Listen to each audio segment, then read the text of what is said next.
मंत्रोच्चारण। ओम सहनाववतु सहनौ भुनक्तु सह वीर्यं करवावहै तेजस्विनावधीतमस्तु मा विद्विषावहै।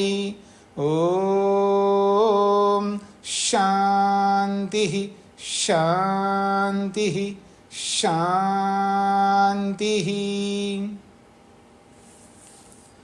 योग दर्शन की 139वां सूत्र है। साधन पाद में 20वें सूत्र को लेकर के हम विचार कर रहे हैं। द्रष्टा दृशि मात्रः शुद्धोपि प्रत्ययानुपश्यः। दृष्टा जीवात्मा जो है बुद्धि के स्वरूप भी नहीं है और विरूप भी नहीं है। स्वरूप क्यों नहीं है इसको हमने विचार किया है।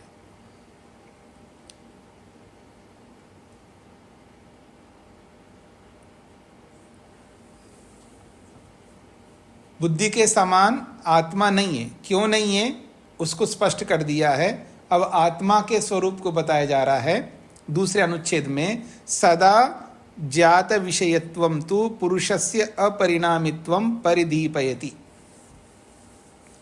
जीवात्मा दृष्टा जो है सदा ज्ञात विषयत्वम, सदा जानने का स्वरूप है, रखता है। क्योंकि उसका स्वरूप ही चेतन स्वरूप है, दृष्टा स्वरूप है। वो कभी बदल नहीं सकता, हमेशा एक जैसा रहता है। तो इसलिए सदा ज्ञात विषय वाला है, यानी हमेशा जानने का चाह रखने वाला है। ये इसका अभिप्राय है। और यही बात पुरुषस्य अपरिणामित्वं परिदीपयति। ये पुरुष के अपरिणामी स्वरूप को परिदीपयति, प्रकाशित करता है, अर्थात प्रकट करता है। कस्मात् क्यों? नहि बुद्धिश्च नाम पुरुष विषयः च स्यात्। नहीं बुद्धिश्च नाम, ये जो बुद्धि है ये पुरुष विषय स्यात्, ये पुरुष विषय वाला नहीं है।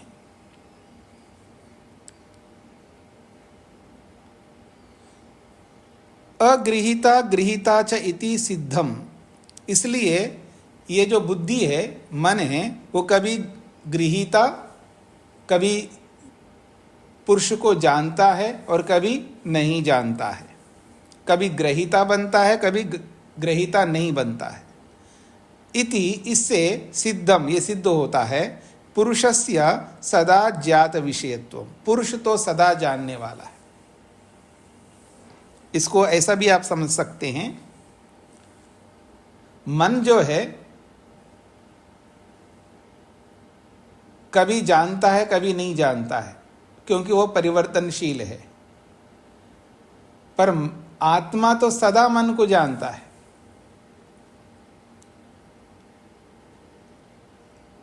आत्मा सदा मन के साथ जुड़ा रहता है, सदा मन के विषयों को जानता है। पर मन में जो भी विषय है वो मन सदा जानता नहीं है। जब वो सात्विक होगा तो जानेगा, जब सात्विक नहीं होगा तो जानेगा नहीं।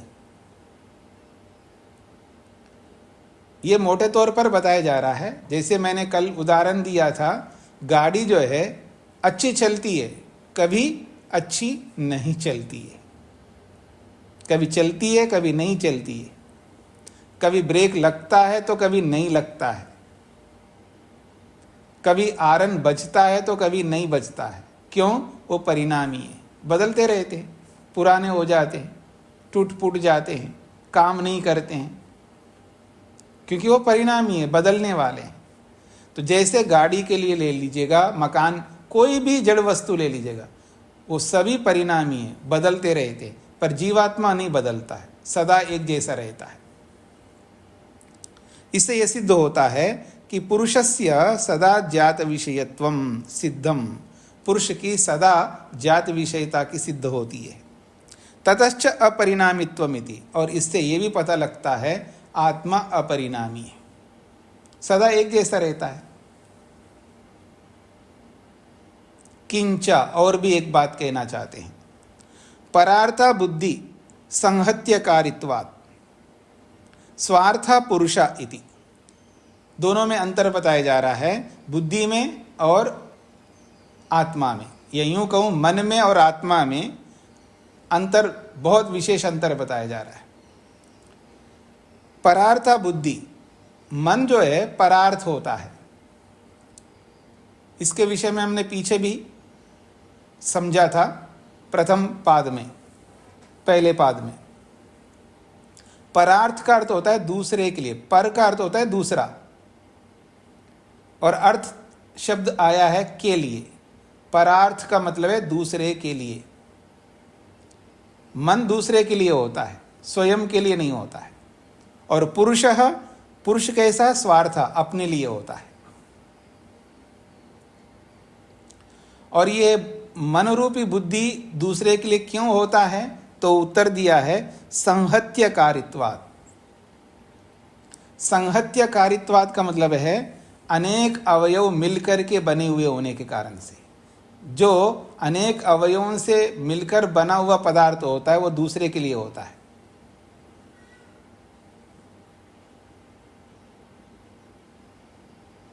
संघात कहते हैं इसको। संहत्यकारित्व का मतलब संघात होने से, मतलब असेंबलिंग किया गया है, इसको जोड़ा गया है। ये एक नहीं है मन, अनेक अवयवों को मिलाने पर बना हुआ है। जो मिलकर के बना हुआ पदार्थ है, जो बनी हुई वस्तु है, जो उत्पन्न हुई वस्तु है, जो क्रिएटेड है, वो दूसरे के लिए ही होता है। और आत्मा ऐसा नहीं है, आत्मा संघात नहीं है। इसलिए स्वार्थ पुरुषा, पुरुष जो है वो अपने लिए होता है। हाँ माता जी समझ लेना, आप दूसरे के लिए कुछ नहीं करती है, अपने लिए करती है। नहीं जी, मैंने सारा जीवन बेटे के लिए लगाया है। कुछ नहीं लगाया आपने, जो भी लगाया अपने लिए लगाया है, अपने स्वार्थ के लिए लगाया, अपने सुख के लिए लगाया। क्योंकि पुरुष अपने लिए होता है। हाँ जी, समझ में आ रहा है सबको?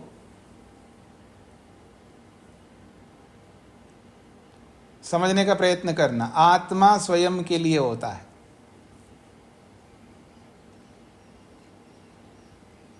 हाँ, ये अलग बात है, स्वयं के लिए करता है तो स्वयं के लिए करते हुए दूसरे को लाभ मिलता है तो दे देगा, इसमें कोई आपत्ति नहीं है।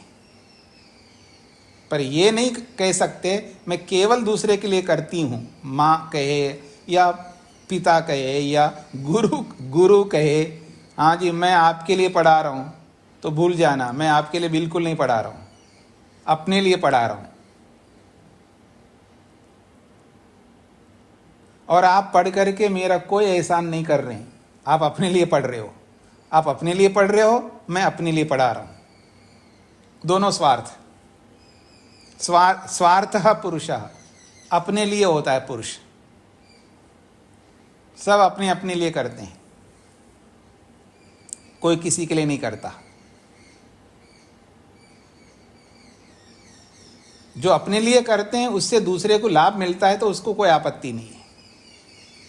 और जो दूसरे के लिए लाभ मिल रहा हो तो उसको जो रोकता है ना, वो खतरनाक आदमी होता है।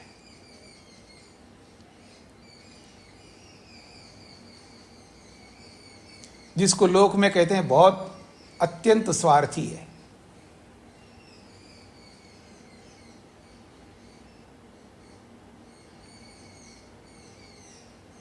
माँ जो है रोटी खा रही है और बेटा आकर के लेने लगे तो दे देगी।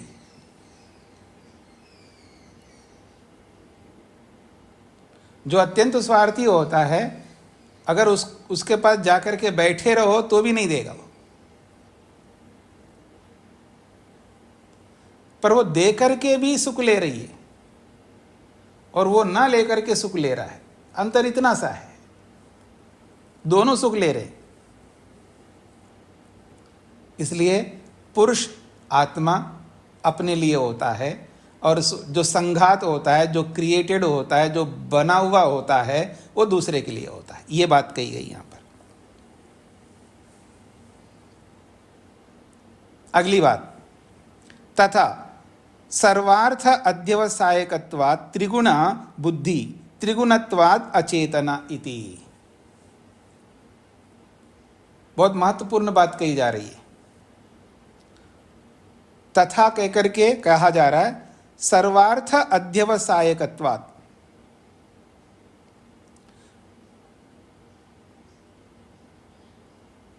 सर्वार्थ अध्यवसायकत्वात्, अध्यवसाय कहते हैं निर्णय, सर्वार्थ अध्यवसायकत्वात्।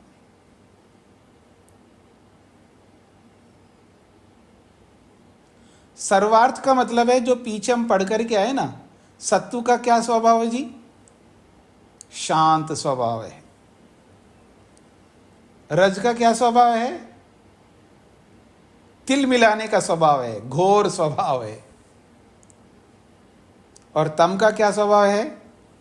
मूढ़ स्वभाव है। कभी देखा है अपने गधे को रोड के बीच में खड़ा हो, कितना आरन बजाना, हिलता नहीं है।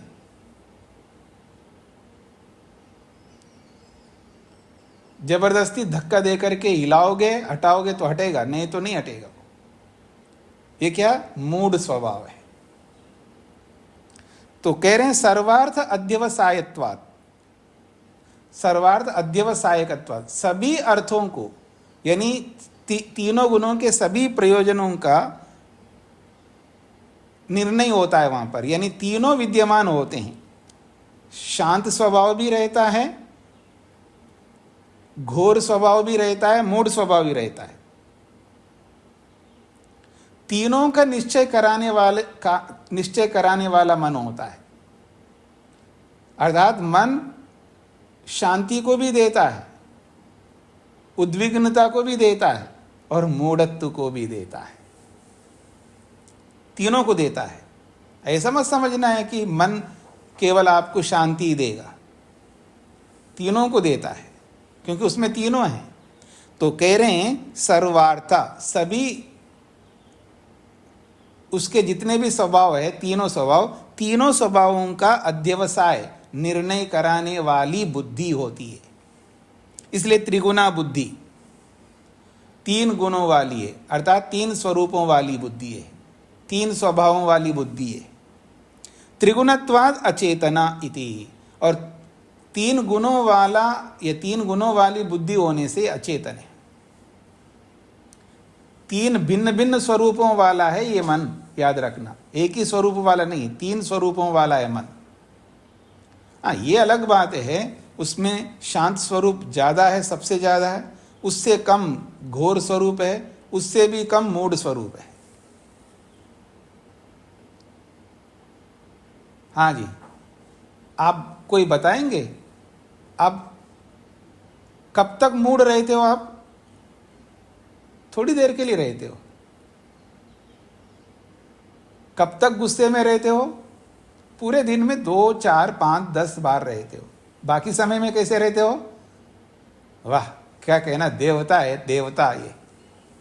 क्यों जी? ये तो देवता है, एकदम देवता स्वरूप है। हाँ, पता चलेगा, छेड़ करके देखना, पता चलेगा देवता स्वरूप क्या होता है। आधी रात में जाकर के देखना, पता लगता है मूढ़ स्वरूप क्या होता है। तो तीनों स्वरूपों वाला है मन। जो वस्तु तीनों स्वरूपों वाली होती है तो समझ लेना अचेतना। जो भी वस्तु अलग अलग स्वरूपों वाली होती है तो समझ लेना वो चेतन नहीं हो सकता, जड़ है, अचेतन है। अलग अलग स्वरूप मतलब विरुद्ध स्वरूपों वाली, ये याद रखना। कभी ये मत समझना आत्मा भी तो बहुत स्वरूपों वाला है, 24 स्वरूपों वाला है। वो एक दूसरे से विरुद्ध नहीं है। वो यहाँ विरुद्ध स्वरूप है। यहाँ पर मन के अंदर विरुद्ध स्वरूप है। एक शांत स्वरूप है और एक उसके बिल्कुल अगेंस्ट उद्विग्न स्वरूप है, और उससे भी बिल्कुल अगेंस्ट मूढ़ स्वरूप है। इसलिए यहाँ कहा जा रहा है सर्वार्थ अध्यवसायकत्वात्, सभी स्वरूपों का निश्चय कराने वाला ये मन होने से, त्रिगुणा ये तीन स्वभावों वाला है, यह तीन स्वभावों वाली बुद्धि है, और त्रिगुणत्वात् अचेतना, तीन स्वरूपों वाला मन या तीन स्वरूपों वाली बुद्धि होने से ये अचेतन है। गुणानां तु उपद्रष्टा पुरुषः, पुरुषः ये जो आत्मा है, गुणानां तु उपद्रष्टा, गुणों को पास से देखने वाला है। उपद्रष्टा का मतलब है गुणों के पास में रह करके देखने वाला, या यूं कहूं मन के पास में रह करके देखने वाला है। उपद्रष्टा का मतलब है उसके निकट जाकर के देखने वाला, उसके समीप रहता हुआ देखता है, दूर से नहीं देखता है, बिल्कुल समीप होकर के देखता है। इत्यतो न स्वरूपा, इसलिए ये बुद्धि के समान भी नहीं है। प्रसंग चल रहा है ना, बुद्धि के समान रूप वाला नहीं है, यही प्रसंग चल रहा है।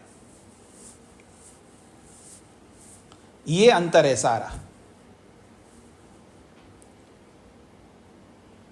मन में और आत्मा में क्या अंतर है, वो समान रूप वाला क्यों नहीं है, ये सारी बातें यहां पर बताई गई।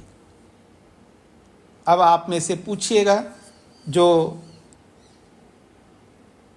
इन 5 पंक्तियों में कोई पंक्ति या कोई शब्द या कोई भाव आपको समझ में नहीं आए तो। मधु जी। जी स्वामी जी नमस्ते। स्वामी जी अंतिम पंक्ति नहीं समझ आई मुझे। गुणानां तद्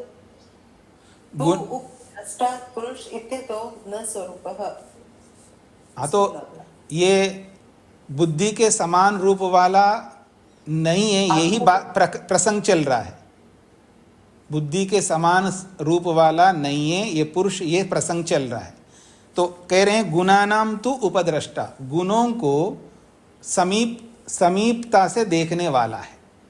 उपद्रष्टा का मतलब, दृष्टा का मतलब देखने वाला, और उपद्रष्टा, उप जो शब्द है ये समीप को बताता है।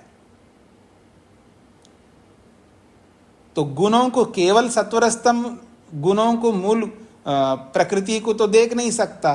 तो यहाँ गुणानाम का मतलब है गुणों से बने हुए जो पदार्थ हैं, सारी दुनिया है, या यूं कहिएगा इन गुणों से बना हुआ जो मन है, उस मन को देखने वाला है। कैसे? उसके समीप रहता हुआ देखता है।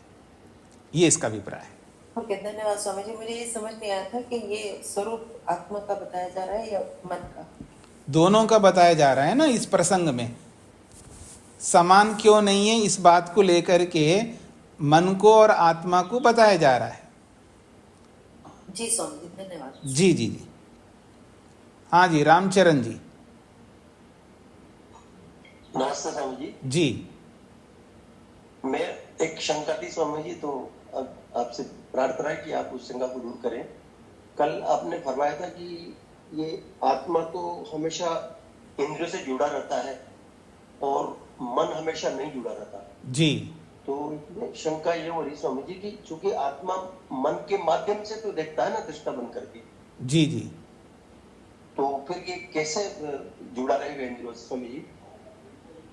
देखता तो मन के माध्यम से, जुड़ा हुआ का मतलब है आत्मा के इर्द गिर्द खड़े हैं ये सब, ये खड़ी हैं इंद्रियां, उसके नज़र में सभी हैं, लेकिन नज़र में होते हुए भी वो मन जब दिखाएगा तो देख पाएगा। अनुभव करना जो स्वरूप है वो मन के थ्रू होता है। कनेक्शन तो है सबके साथ में, लेकिन जब वो मन आकर के अनुभव कराएगा तब वो अनुभव करेगा, ऐसा है।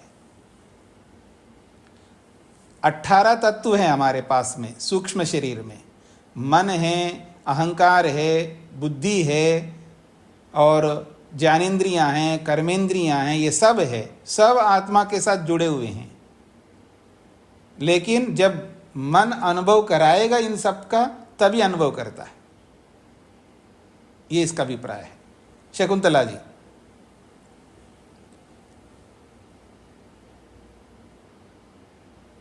स्वामी जी प्रणाम। जी। जो पैरा चल रहा है जी, इसका दूसरी लाइन से नीचे तक मुझे नहीं समझ में आया जी।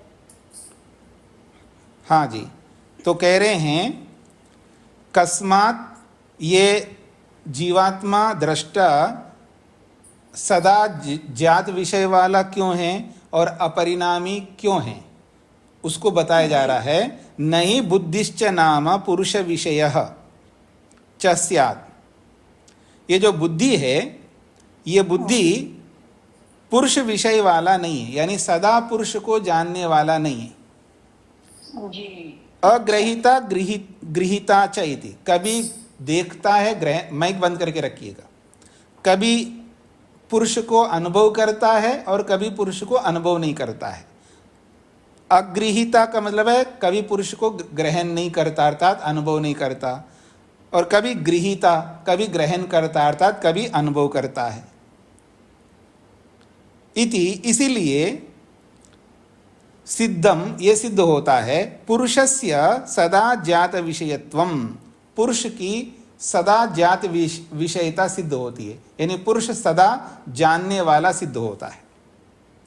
और ततः उससे ये पता लगता है ये अपरिणामित्वम, उससे ये पता लगता है कि पुरुष अपरिणामी है। किंच एक और बात कही है, बुद्धि परार्था, मन रूपी बुद्धि जो है परार्थ के लिए होती है बुद्धि। क्यों?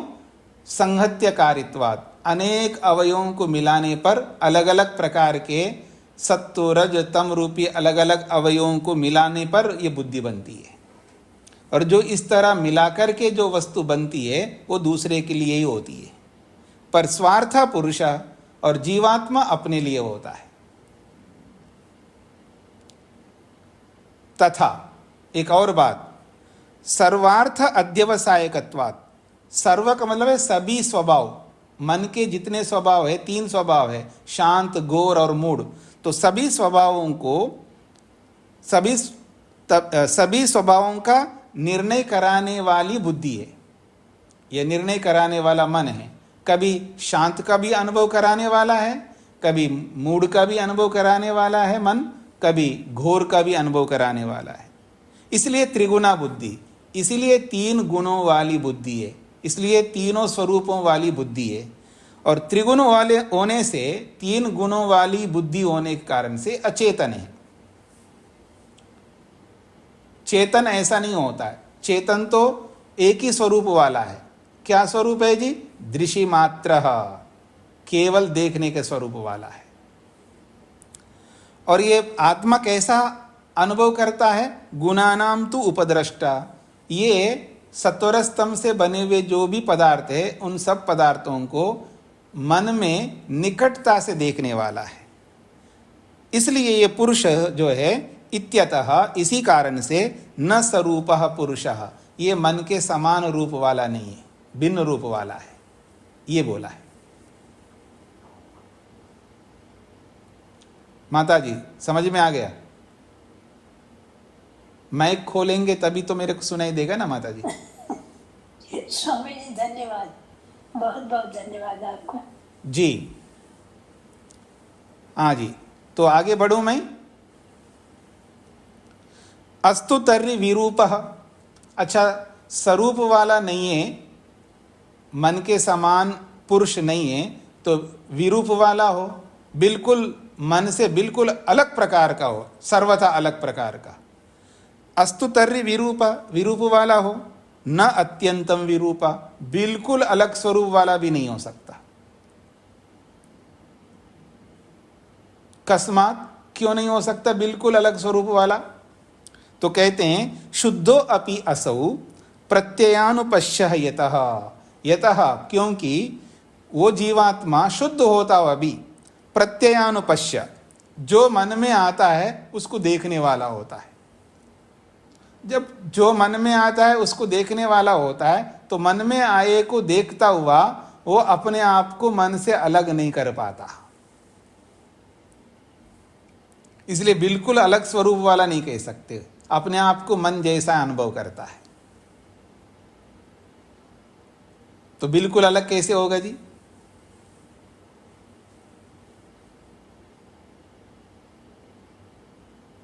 समझ में आ रहा है आप लोगों को?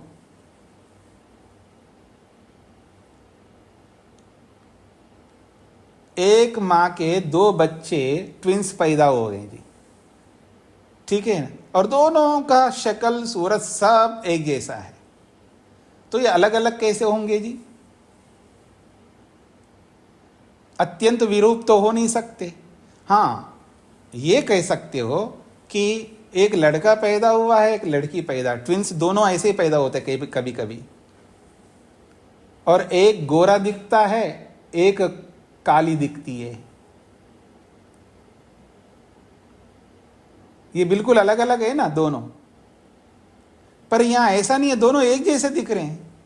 मन को और अपने आप को अलग देख ही नहीं पा रहा है वो।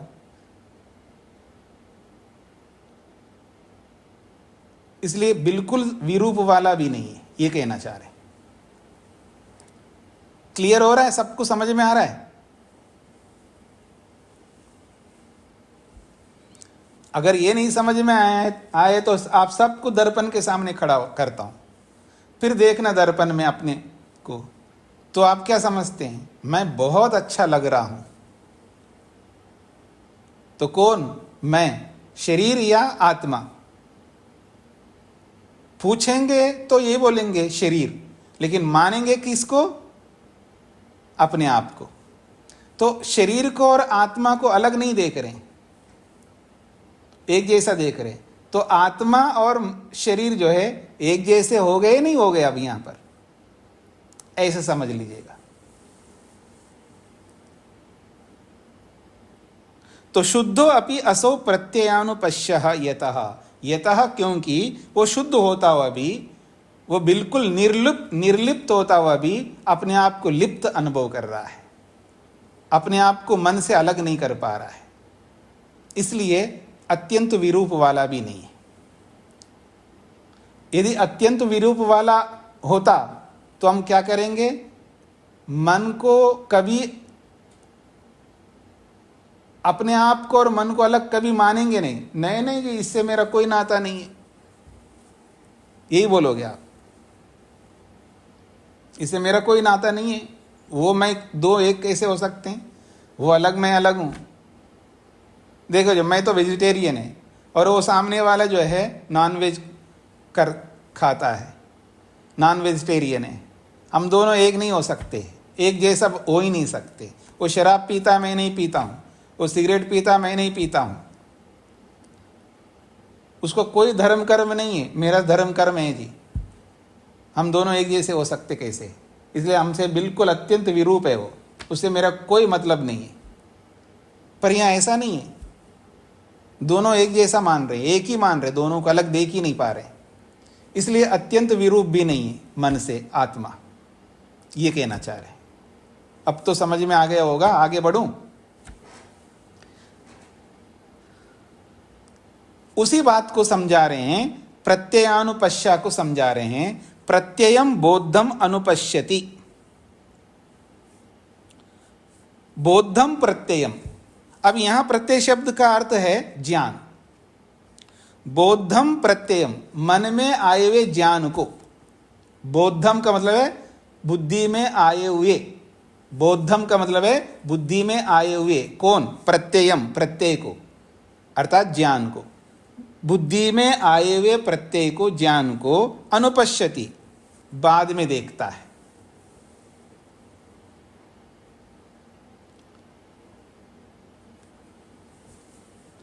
ये बोद्धम जो है ये विशेषण है प्रत्ययम का।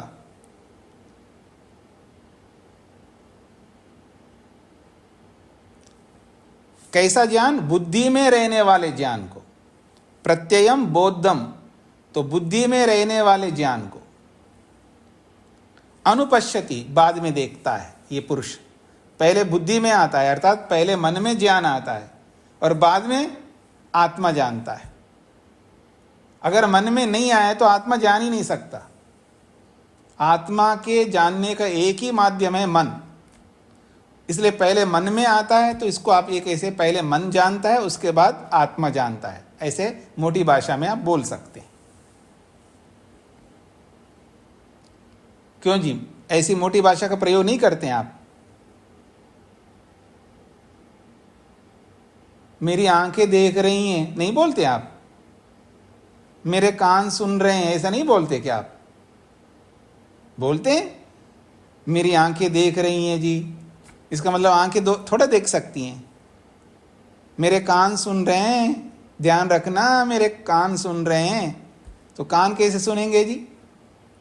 तो मोटी भाषा का प्रयोग करते हैं आप। तो ऐसे ही पहले मन देखता है, उसके बाद आत्मा देखता है। इसलिए कहा बोद्धम प्रत्ययम, मन में आए हुए ज्ञान को, अनुपश्यति, बाद में आत्मा देखता है। तम अनुपश्यन, उस बुद्धि में आए हुए ज्ञान को अनुपश्यन, देखता हुआ, न तदात्मा अपि, न तद आत्मा अपि, यहां आत्मा का मतलब है मन, न तदात्मा अपि, वो वैसा ना होते हुआ भी, अर्थात वो मन जैसा ना होता हुआ भी, न तदात्मा अपि, तदात्मक इव प्रत्यवभासते, उसी जैसा अपने आप को अनुभव करता है। न तदात्मका अपि, उस मन जैसा ना होता हुआ भी, तदात्मका इव, मन जैसा, मानो मन जैसा, प्रत्यवभासते, अनुभव करता है।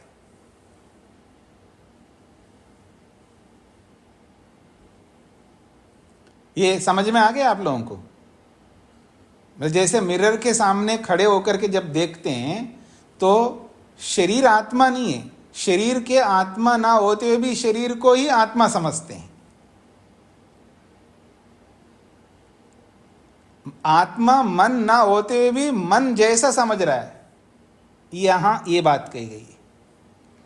तदात्मका अपि, न तदात्मका अपि, उस जैसा ना होते हुए भी, उस जैसा, किस जैसे? मन जैसा। तो मन जैसा ना होते हुए भी तदात्मका, उसी जैसा, इव, मानो, प्रत्यवभासते, अनुभव करता है। तथा च उक्तम, ऐसा ही कहा गया है।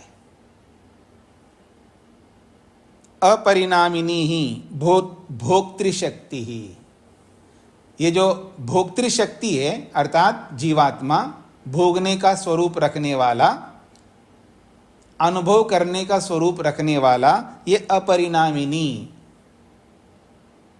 क्योंकि शक्ति शब्द स्त्रीलिंग में है ना, इसलिए अपरिणामिनी भोक्तृशक्ति, भोगने की जो शक्ति है वो अपरिणामी है। अच्छा, भोग किसको कहते हैं जी? अनुभूति है और कुछ नहीं है, अनुभव। बहुत भोगा है जी आपने, किसको? सबको भोगा है। क्या है ये भोग? पीछे पढ़ा था ना आपने, भोगो बुद्धि, भोग का मतलब बुद्धि है, अनुभूति है और कुछ नहीं है। तो कह रहे हैं जो भोगने की जो शक्ति है ये किसमें है? आत्मा में। तो भोक्तृशक्ति कौन हो गया? आत्मा हो गया। तो आत्मा रूपी जो भोक्तृशक्ति है वो कैसा है?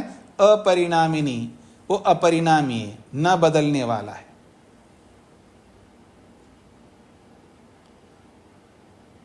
कभी बदल नहीं सकता, ये आत्मा एक जैसा रहता है। अप्रतिसंक्रमा, ये घुल मिलता नहीं है किसी के साथ, कितना ही पास में रहे लेकिन घुल मिल नहीं सकता। मन के साथ में रहता है लेकिन मन में घुलता मिलता नहीं है। हाँ, ये याद रखना, बहुत बड़ी बात है कि मन के पास में रहता हुआ भी घुल मिल नहीं सकता। अप्रतिसंक्रमा है, संक्रमण नहीं करता, किसी में जाके घुल मिल नहीं सकता आत्मा, मतलब घुल मिलने का स्वभाव ही नहीं रखता, वो बिल्कुल अलग रहता है। जैसे बोला जाता है ना, कमल का पत्ता पानी में रहता हुआ भी पानी से निर्लिप्त है, पानी से लिप्त नहीं होता है पत्ता। ऐसा ही जीवात्मा है, मन के साथ रहता हुआ, मन के साथ चिपका हुआ रहता हुआ भी उससे घुल मिल नहीं सकता।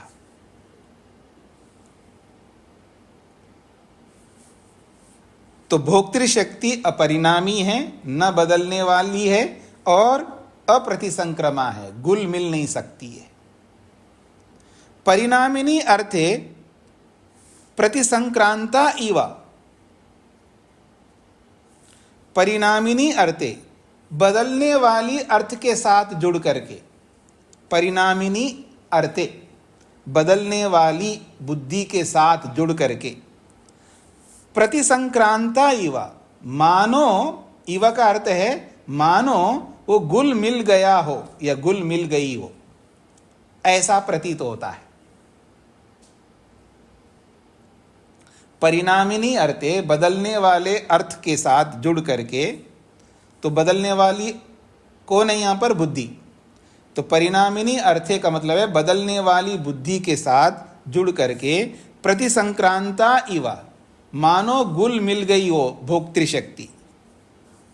और जब उसके साथ गुल मिल गई हो ऐसा दिखने लगता है, तब उस बुद्धि में जो कुछ भी आता है, चाहे रूप का ज्ञान आए या रस का या किसी का भी, पांचों विषयों का कोई भी, तद वृत्तिम अनुपतति, तद वृत्तिम उस मन में आए वृत्ति का अनुकरण करता है, अर्थात उस वृत्ति को अपना लेता है या वृत्ति को ही स्वयं मान लेता है। याद कर लो वृत्ति सारूप्यमितरत्र, इस सूत्र को, वृत्ति सारूप्यमितरत्र, जैसी वृत्ति बन रही है मन में और उस वृत्ति को और अपने आप को अलग नहीं देखता, वृत्ति ही मैं हूं ऐसा देखता है, ये आत्मा भूल कर बैठता है। और इसी के कारण से आज हम लोग यहां पर बैठे हैं।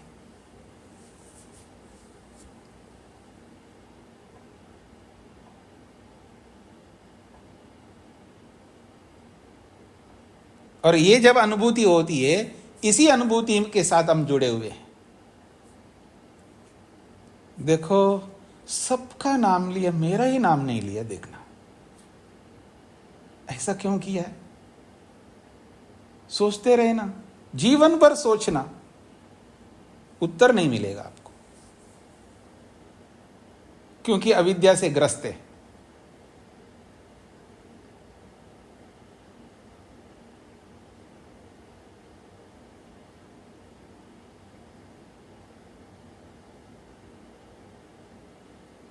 तो कोई नाम नहीं लिया सोचता है, कोई मेरे को नहीं दिया सोचता है, कोई मेरे को पूछा नहीं सोचता है, कोई मेरा पता नहीं क्या क्या करता है व्यक्ति। वृत्ति को और स्वयं को अलग देखता ही नहीं। जैसे शरीर को और आत्मा को अलग नहीं देखता व्यवहार में, शब्दों में तो बहुत देखते जी आप, शब्दों में तो 100% आपको विश्वास है, नहीं बिल्कुल मैं शरीर थोड़ा हूं, मैं शरीर से बिल्कुल अलग हूं, शब्द तो यही बोलते हैं, लेकिन व्यवहार में बिल्कुल 100% शरीर को और आत्मा को एक ही मानते हैं। कितना अंतर है, जमीन आसमान का अंतर है। शब्दों में 100% क्लियर है और व्यवहार में 100% अक्लियर है। तो यही कहा जा रहा है कि परिणामिनी अर्थे, परिणामी रूपी बुद्धि के साथ में जुड़ करके प्रतिसंक्रांता इवा, मानो उसके साथ गुल मिल गया हो, और तद वृत्तिम उस मन में आए हुए वृत्ति को अनुपतति उसी का अनुसरण करता है, यानी उस वृत्ति को और अपने आप को अलग नहीं देखता। वृत्ति सारूप्यम, वृत्ति और आत्मा को एक ही मान लेता है, वो वृत्ति ही मैं हूं ऐसा मान लेता है। तस्याश्च प्राप्त चैतन्य उपग्रह रूपाया बुद्धिवृत्ते अनुकार मात्रतया बुद्धिवृत्ति अवशिष्टा ही ज्ञान वृत्ति इति आख्यायते। ये समझने का प्रयत्न करिएगा। तस्याश्च प्राप्त चैतन्य, तस्याह उस भोक्तृशक्ति, ये जो आत्मा रूपी जो भोक्तृशक्ति है, उस भोक्तृशक्ति के साथ बुद्धि जुड़ी हुई है। तो बुद्धि जुड़ी हुई है तो मानो उस चेतनता के साथ जुड़ने के कारण से उस चेतनता को प्राप्त कर लिया हो बुद्धि ने। तो कह रहे हैं तस्याश्च प्राप्त चैतन्य, उस चेतन स्थिति को प्राप्त करके बुद्धि, उपग्रह रूपाया बुद्धिवृत्ति। उपग्रह रूपा का मतलब है जैसे अनुग्रहित होता है ना, व्यक्ति किसी से अनुग्रहित होता है, हाजी आपने मेरी बहुत सेवा की, मैं आपके अनुग्रहित हूँ, यानी मैं अब आपसे अलग नहीं हूँ, मैं आपके बस सेवक हूँ कहो, या मैं आपके साथ जुड़ा हुआ मान लो। नहीं पकड़ में आ रहा है? आ गया होगा, लेकिन और पकड़वाता हूँ, देखिएगा।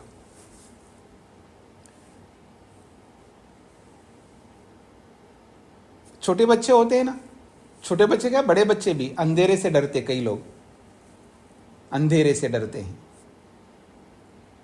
बिजली चली गई, टार्च भी नहीं है, मोबाइल में भी नहीं है, विद्युत है ही नहीं है, इलेक्ट्रिसिटी है ही नहीं है, और बच्चा डर रहा है,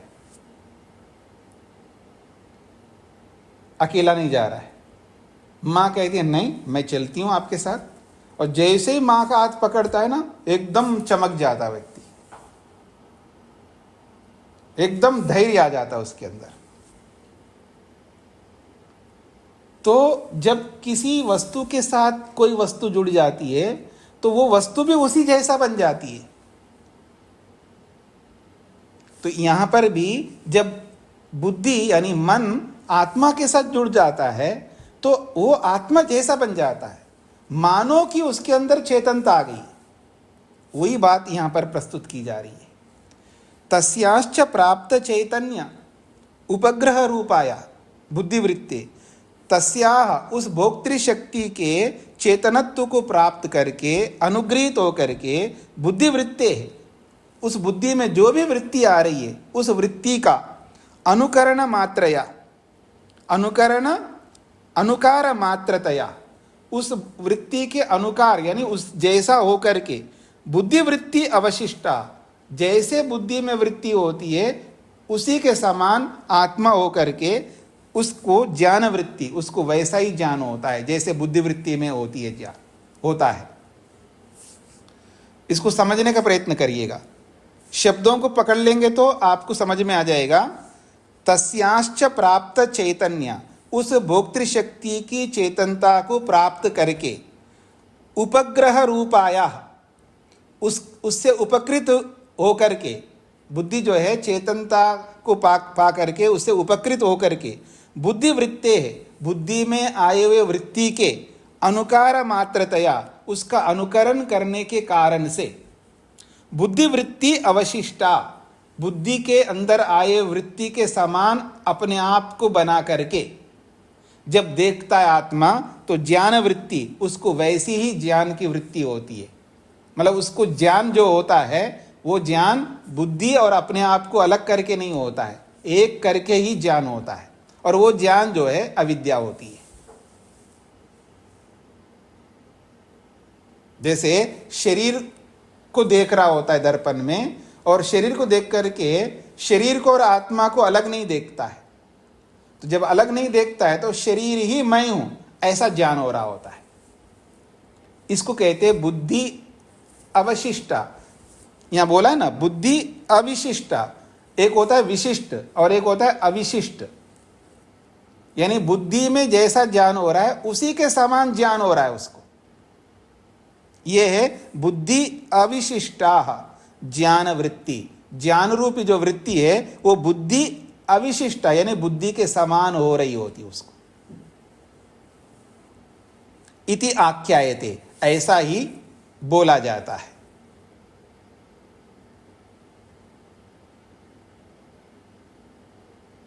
हाँ जी मधु जी।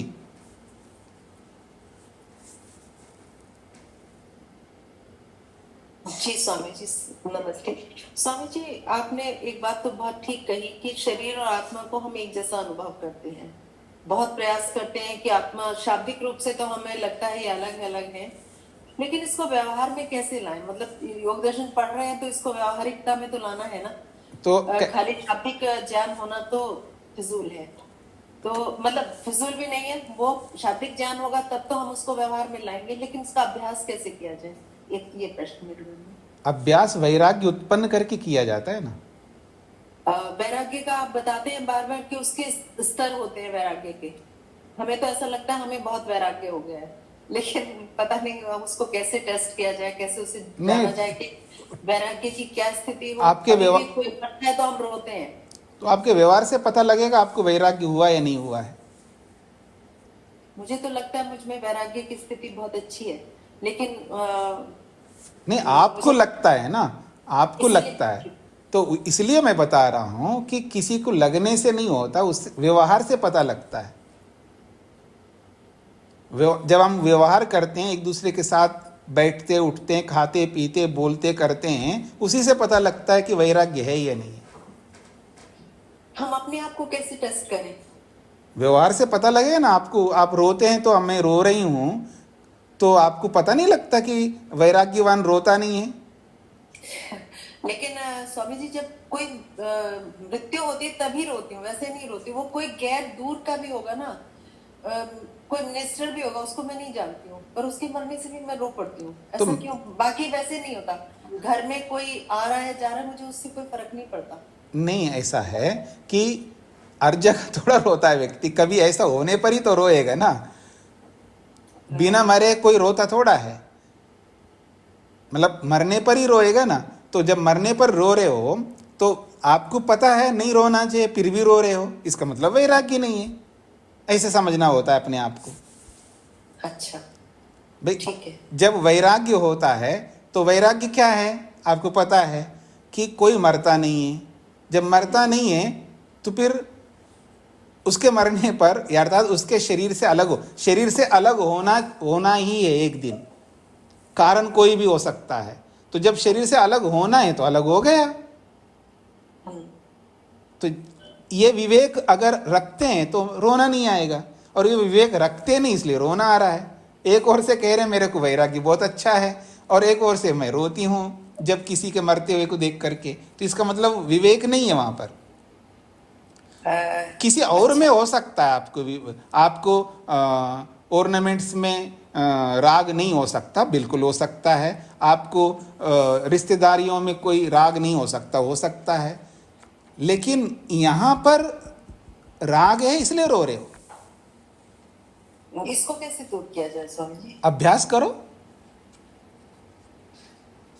जो विवेक आपके पास है उस विवेक का अभ्यास करो। जी। जब कोई नहीं मर रहा है तब विवेक होता है ना, उस विवेक का मरने पर उसका अभ्यास कर लो, उसको लागू करो उस विवेक को वहां पर। अब कोई सिचुएशन ऐसा नहीं आ रहा है, कोई गुस्सा दिलाने का सिचुएशन नहीं आ रहा है, तब तो मेरे पास बहुत विवेक है जी, वैराग्य है जी, देखो जी मेरे को गुस्सा ही नहीं आ रहा है, अच्छी बात है जी। तो फिर जब कोई सिचुएशन आता है गुस्से का, तब उसका अभ्यास करो। देखो मेरे पास विवेक है, ये गुस्सा कर रहा है, मैं अभ्यास कर रही हूं, अब मैं गुस्सा नहीं करूंगी। इस तरह अभ्यास करना पड़ता है। जी स्वामी जी, धन्यवाद स्वामी जी हाँ जी, और किसी कुछ पूछना है, पंक्ति समझ में नहीं आई है तो भी पूछ सकते हो। तेज नारायण जी। जी स्वामी जी जी, ये ऊपर तो पुरुष को दृष्टा कहा गया है, और दूसरी पैरा के नीचे वाली पंक्ति में उपद्रष्टा पुरुषा। ये पहले में क्या कहा है? ऊपर सबसे पहले सूत्र नहीं लिखा है दृष्टा, पुरुष दृष्टा है। जी। ठीक है? अब दूसरे पैरे के नीचे वाली पंक्ति में गुणानाम तू उपद्रष्टा पुरुषा, यहाँ उपद्रष्टा बताया गया है। नहीं, दोनों एक ही बात है। वहां दृष्टा बता दिया है, लेकिन वो देखता कैसे हैं तो यहां बताया कि समीपता से देखता, बस इतनी सी बात है। वहां कैसे देखता है, धन्यवाद। कहां से देखता है, कहां रहते हुए देखता हुआ, ऐसा कुछ नहीं बताया, वहां केवल दृष्टा बताया। लेकिन कोई पूछे कि कैसे देखता है, दूर से देखता है, पास से देखता है, तो कहा पास से देखता है। इस पास को बताने के लिए उपशब्द को जोड़ करके बताया। जी नरेंद्र जी। धन्यवाद। नरेंद्र स्वामी जी, जी, जी बोलिए। स्वामी जी, जैसे इस प्रसंग में ये आत्मा से हम ये मन ले रहे हैं, तो इन शब्दों को प्रसंग के अनुसार ये निश्चित कैसे करें कि आत्मा से मन ही लेना है? इसके लिए क्या विधान है? इसके लिए विधान है, बहुत कुछ पढ़ना पड़ता है। इसके लिए बहुत कुछ पढ़ना पड़ता है। व्याकरण, दर्शन, ये वो बहुत कुछ पढ़ना पड़ता है, तो सब पढ़ने से पता लगता है इसका यहाँ क्या अर्थ लेना चाहिए। हाँ स्वामी जी, यही पूछना चाह रहे थे कि हम लोग तो यही समझेंगे कि ये आत्मा से आत्मा ही लेंगे। यहाँ अभी आपने बताया पहली बार आया कि आत्मा शब्द से जो मन का भी प्रसंग आता है। हाँ, तो ये वो उस विद्या को जानने वाले बताएंगे ना। जी स्वामी जी, यही जानना चाहते थे। हाँ जी, उस विद्या को जानने वाले बता पाएंगे ना।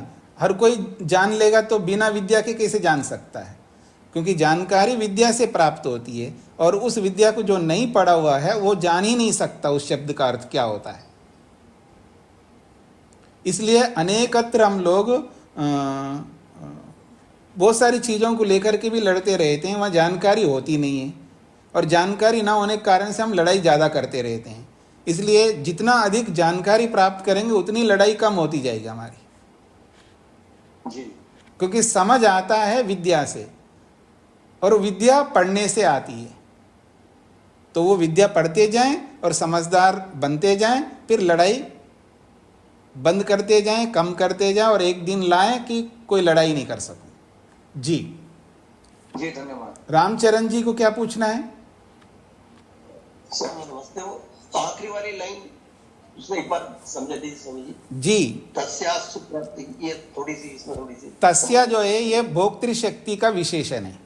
तस्याह उस भोक्तृशक्ति के चैतन्य प्राप्त चैतन्य, उस भोक्तृशक्ति की चेतनता को मानो प्राप्त किया हुआ उपग्रह रूप आया। और जब दूसरे की शक्ति को प्राप्त करने से उसको उपकार मिलता है ना, उसका अनुग्रह मिलता है, तो उसके अनुग्रह को प्राप्त किया हुआ या प्राप्त की हुई बुद्धि जो है, बुद्धि वृत्ति, बुद्धि में जो जो वृत्ति आती है, देखने की वृत्ति, सूंघने की वृत्ति, ऐसे पांचों वृत्तियां बताए ना, तो जो जो वृत्ति आती है तो उस वृत्ति के अनुकार मात्रतया, उसी के अनुरूप आत्मा बन करके, वृत्तियों के अनुरूप बन करके, यानी वृत्ति जैसा अपने आप को बना करके, बुद्धि वृत्ति अविशिष्टा, बुद्धि वृत्ति के समान बन जाता है आत्मा, और बुद्धि वृत्ति के समान बन करके जो अनुभव करता है तो वो ज्ञान वृत्ति वैसी बनती है, जैसे बुद्धि में आती है ज्ञान, वैसा ही अपने आप को जानने लगता है, अपने आप को बुद्धि जैसा ही मानने लगता है। ये बात कही गई है। बात समझी। हाँ जी, शकुंतला जी। स्वामी जी प्रणाम। जी कल एक विषय चल रहा था कि भी खाना पीना अच्छा स्वादिष्ट खाना पीना खा लेना चाहिए, जरूर खाना चाहिए, क्यों ना खाया जाए जी लेकिन उसके साथ राग नहीं करना। जी। तो वही मेरी समझ में नहीं आ रहा था। मान लिया मैं जो भी खाना बना है, सब्जी बनी है, जो भी कुछ बना है, बहुत अच्छा लग रहा है, बड़ा स्वादिष्ट है, तो वो राग क्या है और कैसे उसको समझे के छोड़े, कैसे पर उसको पकड़े कैसे कि ये राग है। अकल बढ़ाना पड़ेगा ना माता जी, बुद्धि बढ़ानी पड़ती है, विवेक बढ़ाना पड़ता है। विवेक को बढ़ाएंगे तो समझ में आएगा ना। स्वामी जी खाना बनाए घर पे जो भी बनता है, मान लिया उसमें एक चीज हमें बहुत अच्छी लग गई, बड़ी अच्छी बनी हुई है, तो उसके साथ वो राग है, नहीं, राग के कारण हमें अच्छी लग रही है। देखिए अच्छी लगना अलग चीज है, राग का होना अलग चीज है। राग तो अविद्या होती है। वही समझना चाहती हूँ। तो अब तक मैं क्या समझाया था, इतने दिनों से यही तो समझा रहा हूँ, और क्या नया समझाऊं मैं आपको। स्वामी जी मतलब ये चीजें जैसे भी अच्छी बनी, अच्छी लगी, फिर राग क्या हुआ? राग ये हुआ है, और दोबारा वो वैसी नहीं बनी तो आपको दुख होगा। हाँ जी, हाँ जी, आप ठीक कह रहे हैं। होगा ना, और दुख नहीं होगा तो राग नहीं है। अच्छा हाँ, क्योंकि यही पहचान है एक कि जो हमको बहुत अच्छी लगती है, दोबारा वैसी ना लगने पर हमको कष्ट होता है, दुख होता है, तो समझ लेना कि उसमें राग बना था जब हम उसको खा रहे थे। अगर आपको दोबारा वैसा ना बनने पर आपको कोई कष्ट नहीं होता है तो समझ लेना आपको उसमें राग नहीं है। ये पहचान है। धन्यवाद जी जी, धन्यवाद स्वामी जी। हाँ जी, नीलिमा जी बोलिए। स्वामी जी नमस्ते जी। मैंने तो स्वामी जी एक तरीका ढूंढ रखा है 15-20 साल से, जी। 15 साल से करीब। मैं जब खाना खाती हूँ तो जो विभिन्न व्यंजन है स्वादिष्ट उनको खाती हूँ, तो मैं तो एक तरह से अभिव्यक्ति करती हूँ, उसमें मैं ईश्वर से जुड़ जाती हूँ पूरी तरह। मैं कहती हूँ वाह प्रभु क्या कमाल किया, कितने कितने टेस्टी, कितने स्वादिष्ट ये भोजन पैदा किए हैं, बनाए हैं, खेतों में उगते हैं, मिट्टी में उगते हैं, फिर ये बनते हैं और कितना स्वाद आ रहा है, वाह प्रभु वाह क्या कमाल किया है। मैं 2-4 बार डेली का मेरी प्रैक्टिस है ये। नहीं, और मैं बिल्कुल ये नहीं कहती कि हाय रे कितना अच्छा बना है, हाय रे, बस अंदर ही अंदर स्वाद लेके, आनंद लेके उसकी अभिव्यक्ति अंदर ही अंदर करती रहती हूँ मन में कि वाह प्रभु क्या कमाल किया है, कितने तृष्णु जिह्वा में बनाए और कैसे कैसे स्वाद लेता है, नमकीन, मीठा, खट्टा। तो इसलिए मुझे बड़ा, मैं जुड़ भी जाती हूँ ईश्वर से और मुझे लगता है मेरी वो भी होगी, मतलब जुड़ गई, स्तुति होगी इस तरह, एक तरह से ईश्वर की है। अच्छी बात है, तो बनी रहती हूँ। अच्छी बात। 15-20 साल से 15-20 साल से जुड़ी हुए उस प्रभु से आप, हाँ जी, बहुत अच्छी बात है जी ये, लेकिन निकल नहीं पा रहे उससे। निकल नहीं पा रही जी। हाँ। मैं निकल नहीं पाई, ये मेरा थोड़ा सा ये हो गया। मैं वानप्रस्थ जाना चाहती थी बहुत, हाँ। अब तो मैं बस संन्यास में हूँ, लेकिन मैं बस वो मेरी बड़ी कसक रह गई मन की। हाँ, तो वो तो रहेगी ना। इससे बढ़िया जीवन नहीं है कोई। हाँ, जब ये हम कहते हैं इससे बढ़िया जीवन नहीं है, लेकिन निकल नहीं पा रही हूँ, ये विवेक नहीं है, ये अविवेक होता है माता जी। ठीक कह रहे हैं। हाँ, ये अविवेक है। बात तो आप सही कह रहे हो, लेकिन मैं करूंगी वही। इसका अर्थ यही होता है कि हमें अभी विवेक नहीं हुआ, अभी हम समझ नहीं पाए जी। कोई बात नहीं, धीरे धीरे समझ में आएगा। ये तो है जी। तो आज इतना ही रखते हैं जी, कल अवकाश रहेगा, अष्टमी है कल। ओम शांति शांति शांति।